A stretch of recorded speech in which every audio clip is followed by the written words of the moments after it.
ಎಲ್ರಿಗೂ ನಮಸ್ಕಾರ.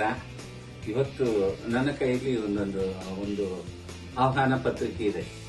ಇಲ್ಲಿ ನೋಡಿ, ಸ್ವತಂತ್ರ ಸಂಗೀತ ಸಂಡೂರಿನ ಧ್ವನಿಯ ಆಹ್ವಾನ ಪತ್ರಿಕೆ ನನ್ನ ಹತ್ರ ಇದೆ.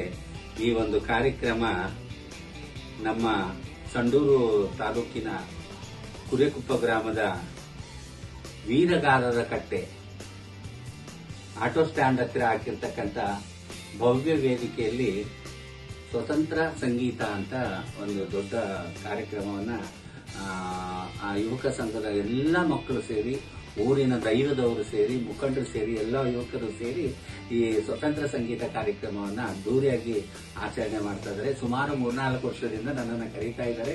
ನನಗೆ ಅಲ್ಲಿ ಹೋಗೋದಕ್ಕೆ ಆಗಿಲ್ಲ. ಇವತ್ತು ನಾನು ಅಲ್ಲಿಗೆ ಆಗಸ್ಟ್ 15 ಸಂಜೆ ನಡೀತಕ್ಕಂಥ ಕಾರ್ಯಕ್ರಮಕ್ಕೆ ಬರ್ತೀನಿ. ನೀವು ಬನ್ನಿ, ನಿಮ್ಮವ್ರನ್ನ ಕರ್ಕೊಂಡ್ ಬನ್ನಿ. ಸಂಡೂರಿಗೆ 2ನೇ ಮಲೆನಾಡು ಅಂತಾರೆ. ಆ ಮಲೆನಾಡಿನ ಸಂಗೀತ ಕಾರ್ಯಕ್ರಮವನ್ನ ಹೇಗೆ ಇರುತ್ತೆ ಅಂತ ನೀವು ಎಲ್ಲರೂ ವಿಜೃಂಭಣೆಯಿಂದ ಕಾರ್ಯಕ್ರಮವನ್ನು ಯಶಸ್ವಿ ಮಾಡೋಣ. ನಾನು ಬರ್ತೀನಿ, ನೀವು ಬನ್ನಿ, ನಿಮ್ಮವರನ್ನು ಕರೆತನ್ನಿ, ಕಲಾವಿದರನ್ನ ಗೌರವಿಸೋಣ. ನಿಮ್ಮ ಮಕ್ಕಳನ್ನ ಇಂಥ ಕ್ಷೇತ್ರಗಳಿಗೆ ತಂದು ಬಿಡಿ. ನಿಮ್ಮ ಮಕ್ಕಳ ಒಂದು ಕಾರ್ಯಕ್ರಮಗಳನ್ನು ನೋಡಿ ನೀವು ಸಂತೋಷ ಪಡಬಹುದು. ಎಲ್ಲ ಮಕ್ಕಳು ಕಲಾವಿದರಾಗಬೇಕು. ಕಲಾವಿದರಾಗಬೇಕಂದ್ರೆ ಗೆಜ್ಜೆ ಕಟ್ಕೊಂಡು ಕುಣಿದ್ರೆ, ಬಣ್ಣ ಹಚ್ಕೊಂಡು ನಾಟಕ ಮಾಡಿದ್ರೆ ಕಲಾವಿದರಲ್ಲ.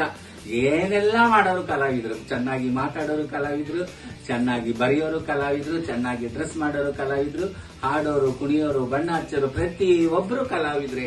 ಜೀವನದಲ್ಲಿ ಎಲ್ಲರೂ ಒಂದಲ್ಲ ಒಂದು ರೀತಿಯಿಂದ ಕಲಾವಿದರಾಗಿರ್ತಾರೆ. ಹಾಗಾಗಿ ಕಲೆಯಲ್ಲಿ ನಮ್ಮನ್ನ ನಾವು ಗುಡಿಸ್ಕೊಳ್ತಕ್ಕಂಥ ಕೆಲಸವನ್ನ ನಾವು ಮಾಡಬೇಕು.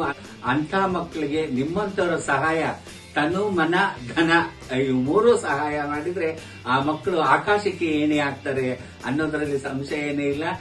ದೇವರು ಎಲ್ಲರಿಗೂ ಒಳ್ಳೇದು ಮಾಡ್ಲಿ ಅಂತ ಹೇಳ್ತೀನಿ. ನಮಸ್ಕಾರ.